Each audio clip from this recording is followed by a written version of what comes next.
Southwestern Family of Companies welcomes you to the Action Catalyst. Each week, our diversely and amazingly accomplished guests share their insights and inspirations to help us ignite our own. So let's invest attention together to breathe, to reflect and refocus, and decisively defeat that voice we call Mr. Mediocrity. Then let's enjoy moving forward to make a positive difference in our world. Privileged to be your host, this is Dan Moore. Today, Dan Moore interviews Joseph Mariano. Joseph joined the Direct Selling Association, DSA, in 1985 and assumed the role of president in 2011. Previously, he was executive vice president and chief operating officer. DSA is the 109-year-old not-for-profit national trade organization representing approximately 250 direct sales firms and their 26.2 million independent salespeople. Joseph serves as Chief Executive Officer of the association with ultimate responsibility for all association programs and activities. He is charged with providing progressive association, leadership, development, and implementation of association policies in the fields of government, consumer, and international affairs. He has been responsible for representing the association's interests in all 50 state capitals and on Capitol Hill. Joseph also serves as president of the Direct Selling Education Foundation. He is admitted to practice law in the state of Maryland and before the Supreme Court of the United States. He has authored numerous articles and been a contributor to publications on direct selling and government affairs. Enjoy this episode. Everyone, welcome to the Action Catalyst. This is Dan Moore, and today I have a particular personal privilege. I'm talking to Mr. Joseph Mariano, who is the president of the Direct Selling Association. For those of you who don't know much about the Direct Selling Association, they are the voice, they are the heart, and they are the spirit of a channel of distribution that involves more than 15 million people, making a huge difference in their lives and the lives of their customers. And Joe has been a servant of the industry for many, many years, and we're delighted to pick his brains, learn from his expertise. So, Joe, welcome to the Action Catalyst. Thank you, Dan. It's my pleasure to join you for a few minutes and chat about a few things. I have great admiration for you, so I look forward to just a nice dialogue. Yeah, we'll definitely do that. Now, Joe, I believe that you were born as a lawyer. Is that correct? I'm a recovering lawyer, as they say. Sometimes I feel like that. Some of my friends accuse me of putting them on the witness chair sometimes, but lawyer's a lawyer is a lawyer. Well, we'd love to learn a bit about some of the most significant pivots in your career, things that eventually led you to this amazing position of leadership that you're in today. I've been fortunate. I've been at the association, the Direct Selling Association, since 1985, and in today's world, it's pretty unusual for anybody to be around 30 plus years in one job. I never expected to be here for that long period of time, but I grew to love it, made friends like yourself throughout the industry. More importantly, I really felt as though I was able to grow throughout my career here and do a variety of different things. So you talked about pivots in the career. I mean, the first point of the career here was to join as a young attorney. I came on board as a staff person looking to get involved in Washington, D.C., where we're headquartered in politics and government, and this was a perfect opportunity to do that. I had looked for the opportunity to really serve in government, and this was, I thought, another way of being in a related field. And in fact, that was great because I was able to interact with policymakers and people who were interested and involved in politics in a variety of different ways.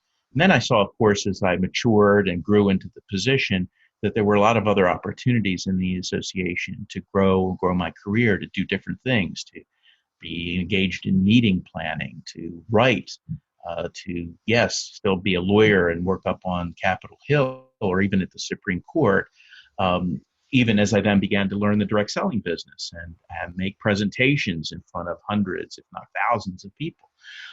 So all these things came together over a period of time. I worked for a very long time with a person that's now my friend and mentor, Neil Offen, who was president of the association. When I joined, he had already been at DSA for quite a while. And then we grew together in our careers. I grew up in DSA and direct selling and under his leadership. When he decided to retire after being at the association for, 40, 45 years, something like that, many of which had been as president, he was gracious enough to suggest me as his successor, and I was able to take that role.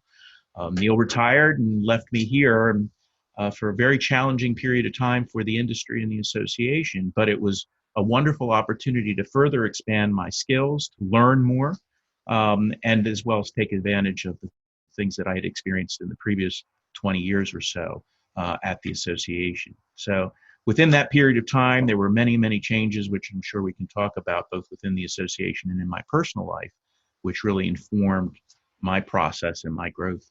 Hmm. Well, one of the things we have in common, besides our love for what direct selling can do for people, is we both worked under a very strong and charismatic long-term leader. Yeah. In my case, it was Jerry Heffel. He was my direct lead for about 30 years, Yeah. and very similar to your tenure with Neil. Can you share your insights on what it takes to be a very effective number two? In other words, how to keep your ego out of it, how to keep mission first and foremost, to help, as somebody once said, swing the boss's axe as necessary, be that sounding board, be objective. What are your thoughts on that? Because I think we've got a lot of listeners in that role. Well, yeah, you're right. That it is a particularly challenging role in some ways, but I think it's a great role as well. I actually enjoyed it quite a bit.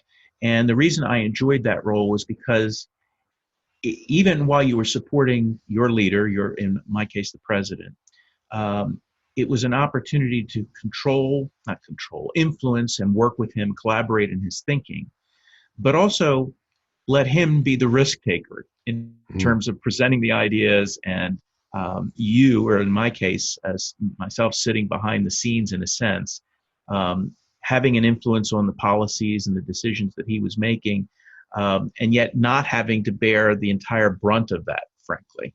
And that was an advantageous position to be in. On the other hand, it's also a little bit frustrating because I think anybody who has any ambition um, really wants to ultimately be the person out there, the person on the playing field, if you will, in front of the stadium. Use a baseball analogy today, since we're in the midst of the World Series as we speak, or the championship series. You're not really that And close to the Nationals, though.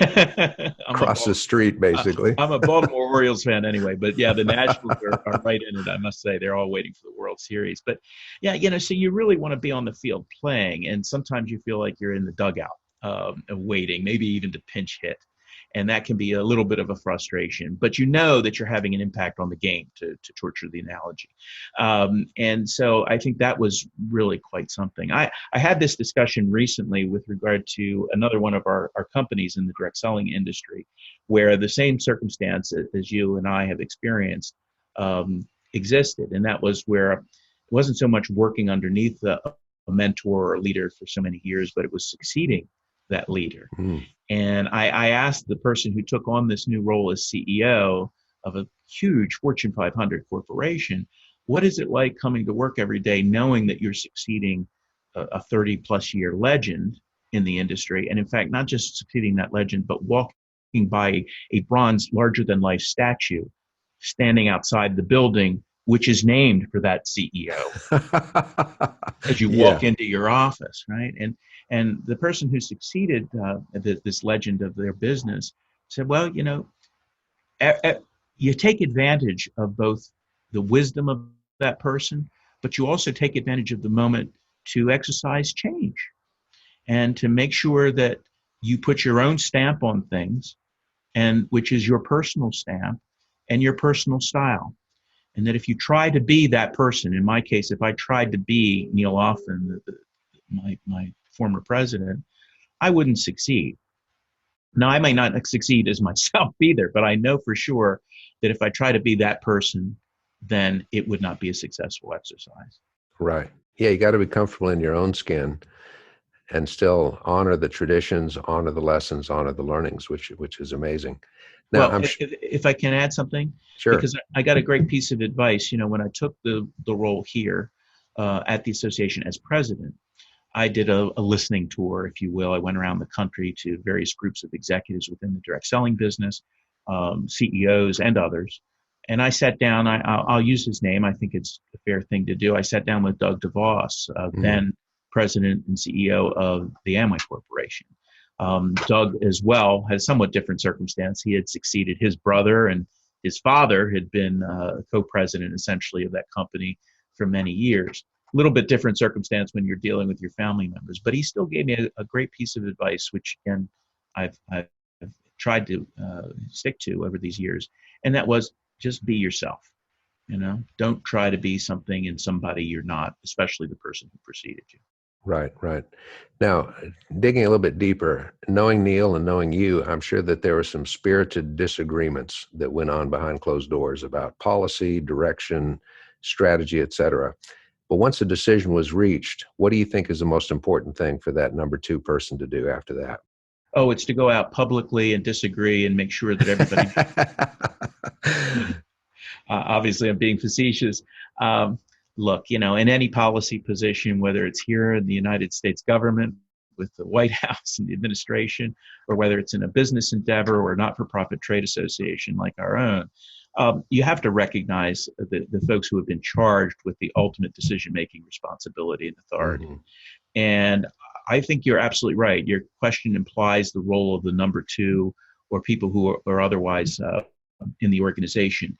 And that is, you have to be able, with behind closed doors, to express your opinion and to disagree and disagree strongly.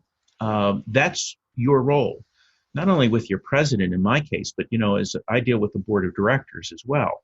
Part of my role as an association executive and president of the association is to serve our membership, and our board of directors are chairman of the board.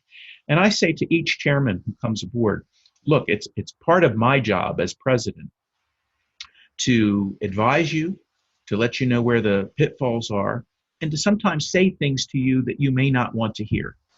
And the model that I use for that in dealing with our chairman of the board is exactly the model that we're talking about when you're a number two and dealing with your CEO or your president. You have to be able to speak honestly. And sometimes that's a very uncomfortable position, notwithstanding that everybody understands or should understand that that's your role. Because it's not easy to disagree, Mm-hmm. right? Even Mm-hmm. when it's a strongly felt point. And it's not easy to say to somebody, I think you're wrong. But to get to your earlier point, it's that much easier when everybody understands that advice, that counsel is done behind closed doors. And no matter the decision, when it's made, you will support it. Mm-hmm. And will be strongly in support of that decision. Honestly, and you have to take that and recognize that there's no monopoly on wisdom for any of us, right? Mm-hmm. No Good matter how point. strongly I feel about something, doesn't mean I'm right. I may believe that I'm right, but I recognize the authority and the responsibility of the president to make that decision. So that's the approach. Yeah, I think that's awesome, because undermining is one of the best ways to destroy an organization in a hurry. Yeah. And the backbiting and the criticism, again, we have to have environments where people are totally free to disagree. But once that point of decision is reached, we're on board and move forward.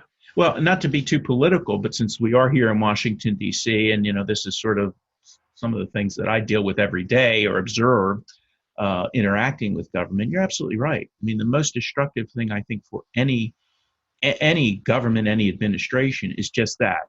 And I think that is translatable to business. And you see it particularly in a government situation frequently. People with their own agendas, their own power agendas for their own self-aggrandizement, they'll leak to the press, they'll agree, but they won't really agree. Mm-hmm. And you're right, it's extraordinarily damaging and destructive. Right. And well, at the family level, the same thing can happen. Like the child says, "Oh, Dad, this is terrible. Oh, I'll work on your mother. It'll be all right." It's like, it's amazing. Now, along the way, with so many changes in the industry, because you deal with not only market changes, product changes, technology changes, international changes, and heavily daily regulatory changes, I'm sure there's times that you've been trucking along and you've hit a brick wall where you just unexpected, floored. What do we do next? Mm. What are some coping strategies or thought processes, Joe, that you can share with me and with our leaders for how to get around those seemingly insurmountable obstacles?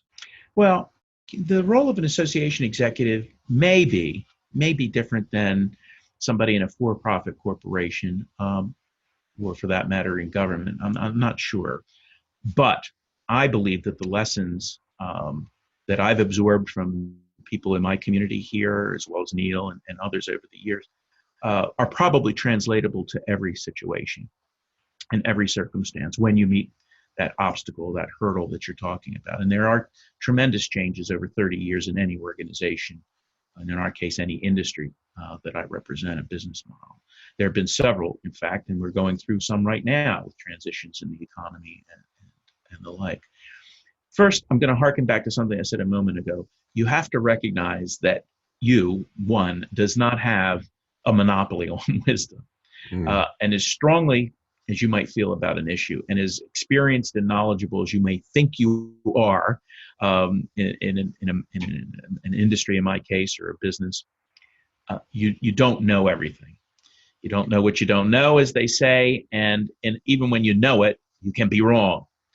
And so I think you have to recognize that you need to open yourself up to a variety of different thinking and different approaches.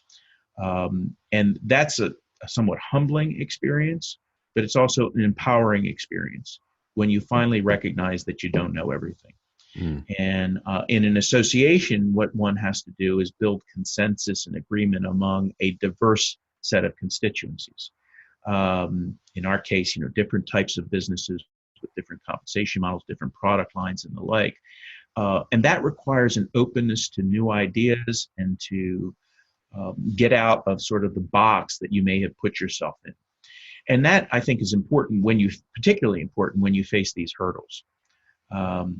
In my instance, right now, I'll use a contemporary example. You mentioned regulation. We're dealing with a somewhat uncertain regulatory environment. And we've been dealing with these questions for years. And that's been part of my career and part of my job. And yet, I think what we are trying to do now as we face yet a new regulatory challenge or potential regulatory challenge is to say, okay, well, let's start thinking about things differently. Let's not react, I'll use the term autonomically, reflexively, because that's the way we reacted the last 10, 15, 30 years. Let's make sure we're evaluating our own reactions, our own beliefs, before we kind of just fall into that pattern. Because if the pattern hasn't been successful, if what you've done in the past has not allowed you to respond as effectively as you would like to respond, then I think you need not only to stop beating your head against that wall and being depressed about it, you need to think about, okay, what can we do differently? How might we change our position?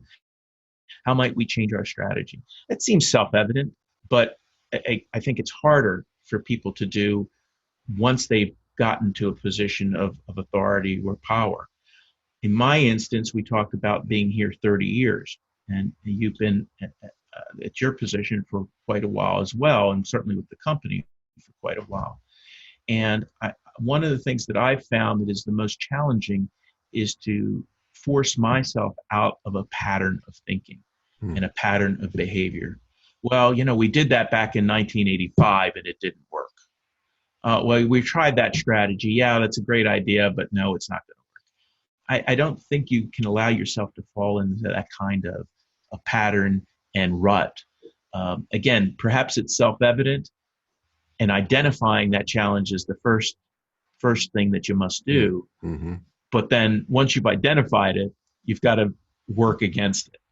And I'm sorry to go on about this, but I've been talking about it to some of my colleagues here in the association, as well as to some of our members as we sort of figure out our strategy going forward. I think another thing to do is to make sure that you, as the CEO, are open to that kind of thinking and challenge from your internal colleagues that we were talking about before when you are the CEO or the number two. And I've tried to do that with opening myself up as much as possible to the various people on staff, but also to bringing in newer, younger people who perhaps have a different way of thinking. Again, they're not always right. And in your role as CEO and president, you're the one that has to make that decision. But if you open yourself up to that kind of thinking and those kinds of options, then I think you deal with those hurdles much more effectively and get out of your own funk. That's fantastic. Well, Spencer Hayes often said nobody has a monopoly on intelligence, but some people can have a monopoly on stupidity. Yeah, yeah. I think it was that's absolutely true. Believe me, I felt that way myself frequently. I think it was Charles de Gaulle, if I'm not mistaken, who said the graveyards are full of indispensable men, and you just have to recognize that no matter what your position is, you're not indispensable, and everybody leaves. They leave their positions, they leave this world, and we have to recognize that. And that's empowering in this sense because it allows you to take advantage of the skills and intelligence of the people around you. And that's the way to deal with those hurdles. It's the only way. Yeah, that makes so much sense because when the mission is right, it transcends any individual. Yeah. And the whole mission of direct selling is about empowering people to make a difference in their lives and the lives of the people they encounter on a daily basis, which Yeah. is phenomenal. Joe, I'm going to take a totally different direction for a second. You are extremely busy. There's a lot of demands on your time, and yet you somehow make time for your own passion of theater. You spend time on the stage. How do you balance things out so that you can have those renewing external experiences while still meeting up to the responsibilities of a very big job? That's a great question. Well, first of all, I'm fortunate enough that I'm in a position in my life. I just turned 61, and so my kids are all grown, pretty much out of the house for the most part, and living their own lives on their own. So that I don't want to call it a burden, but that time Mhm. commitment is less. So that gives me the opportunity to do a little bit more. And of course, I have to work around my travel schedule and the like to make sure that the activities that I can do on stage uh, fit with my primary responsibilities. But I will say this too: the beauty of doing something like that, in my case, um, is that I'm able to translate the skills that I hone using drama and theater into what we do. Uh, Much of what we do in direct selling, and certainly I do as association president, is public facing. And so you're a great presenter. I've seen you present and discuss, and I know you speak in front of hundreds, indeed thousands of your Southwest folks and others. Um, and that kind of skill set is extraordinarily important to persuade people, to bring them along, to provide them the kind of evidence that we try to provide in our case that things are going right and that we're doing the right thing as an industry and the like. And so to be able to take those skills from the theater and translate them to a board meeting where you're convincing a smaller group of people or you're working with a smaller group of people or literally hundreds and thousands of people out in an auditorium that you're speaking to as you're trying to motivate them, convince them, and make them feel good about themselves is extraordinary. The other thing I would say, though, and this is important from my perspective, I'm in a play right now, in fact, and it's about individuals who are facing challenges and how they deal with those challenges and how they accommodate changes in their lives and struggles, some of the same things that we're talking about here.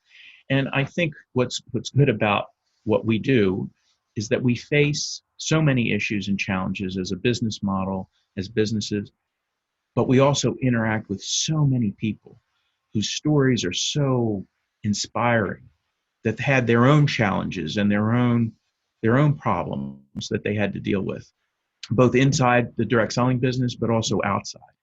And to be able to learn from those folks, to see and be inspired by them and how they've overcome, in many cases, their own challenges or dealt with those challenges, both on a personal level, but also using the skills and the activities of their direct selling business, that actually informs my performances. Hmm. So I think it's a two-way street. You take advantage of that in terms of bringing those skills to the business world, but you also take your personal experience in the business world and use that to inform your performance. On a more personal level, I would say, that kind of release for me is extraordinarily important. Um, we have to be controlled in our business setting. Doesn't mean you're not yourself and that you don't exercise and express your passion, but nonetheless, you're working in a professional business environment. Whereas on the stage, you can be anybody. Hmm. You can do anything. You can be Atticus Finch. You can be Beethoven. You can be a Nazi Gestapo officer, which happens to be my most current role. You can basically do anything you want and express yourself without reservation, and that's a nice release. For me, it's a lot better than playing a round of golf. Not that there's anything wrong with golf, and I know a lot of people take out their frustrations in golf. I've seen them. Yes, well, it's the only sport that's spelled backwards is flog. So, when my wife decided it was time we got a grand piano, somebody said, "Isn't that expensive?" And I was playing at the time, and she said, "Yes, but it's a lot cheaper than a shrink." So, Well, in my case, I have a grand piano too, but I think I probably still need the shrink because I cannot play that grand piano. well, Joe, let me ask you one more. The American dream, is it dead? Hmm. Boy, what a question. You know, you want the answer to be absolutely not. The embodiment of the American dream is direct selling. And Hmm. I do believe that. That is my answer. Hmm. But I also want to be realistic because I think we're in an interesting and challenging time as a country, as a business model, frankly, in the world. We've got so many challenges, right? So many things that we've got to deal with. And I think it has to do with really even redefining, in a sense, what the American dream needs to be.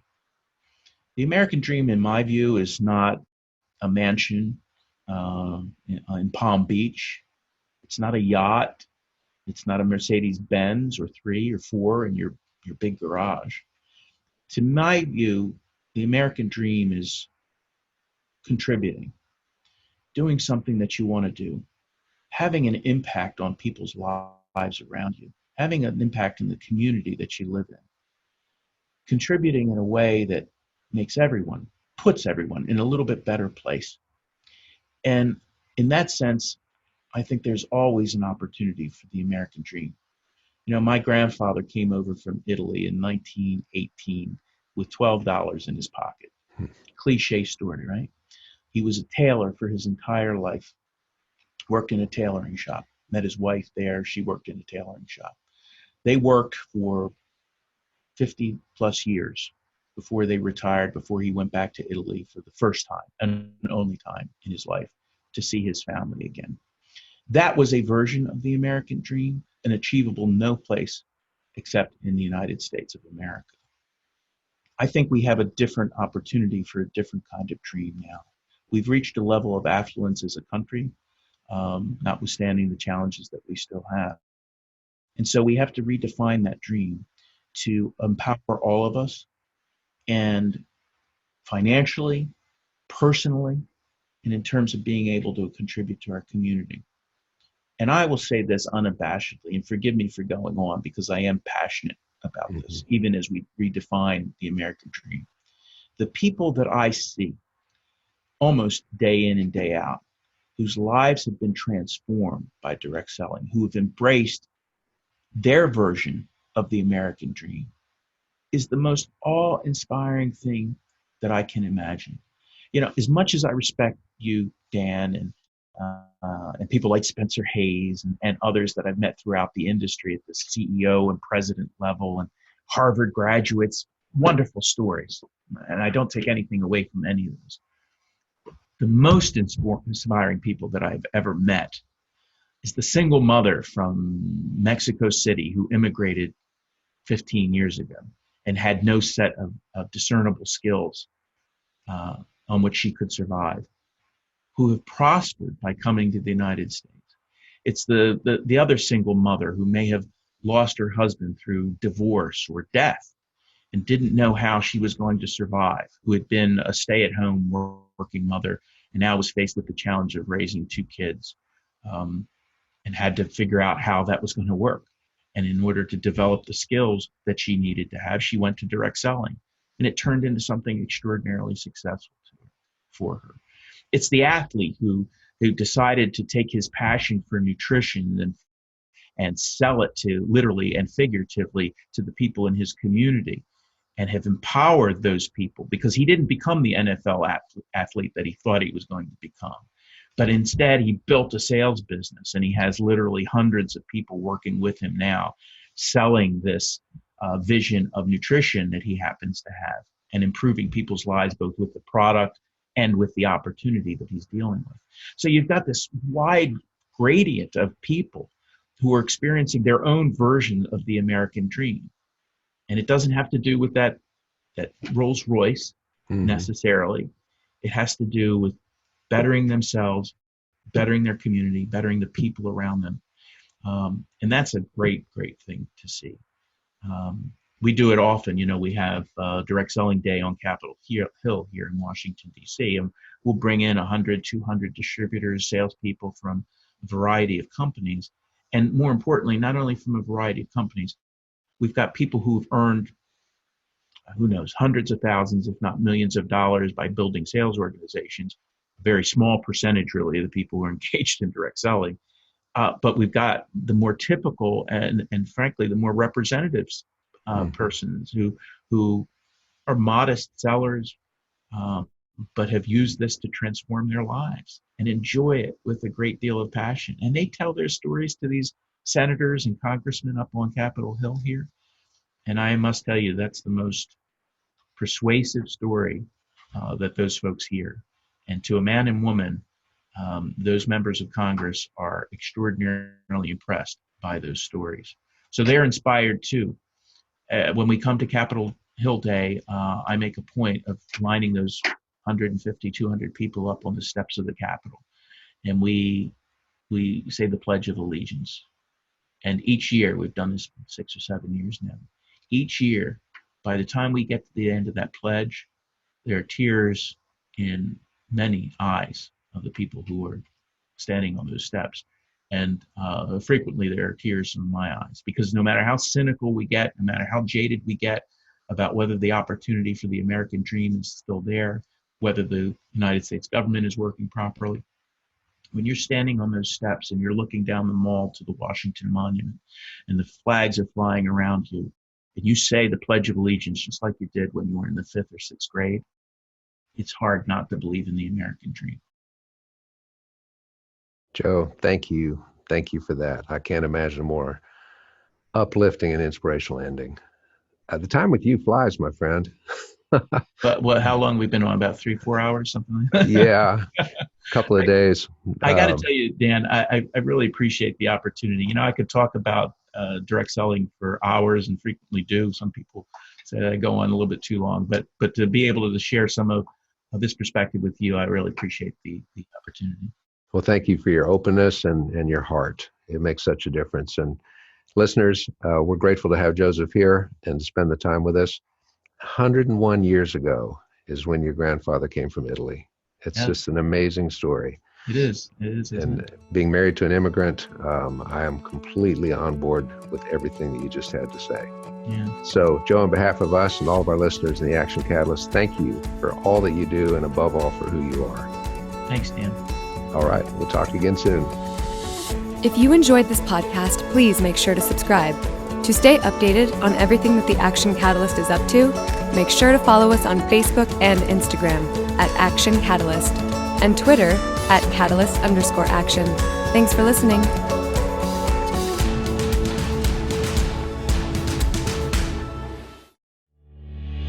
This episode is sponsored by Southwestern Coaching. Southwestern Coaching has helped over 12,000 people increase their incomes by over 25% on average. As a successful salesperson, you know the importance of increasing your sales, but sometimes you might just need a little extra push and accountability to meet your goals and grow your business. Southwestern Coaching will help you increase your income through one-on-one sales and leadership coaching tailored specifically to your needs. Together, we will elevate sales. To schedule your free one-on-one business action planning session with a Southwestern coach, go to www.southwesternconsulting.com/action catalyst.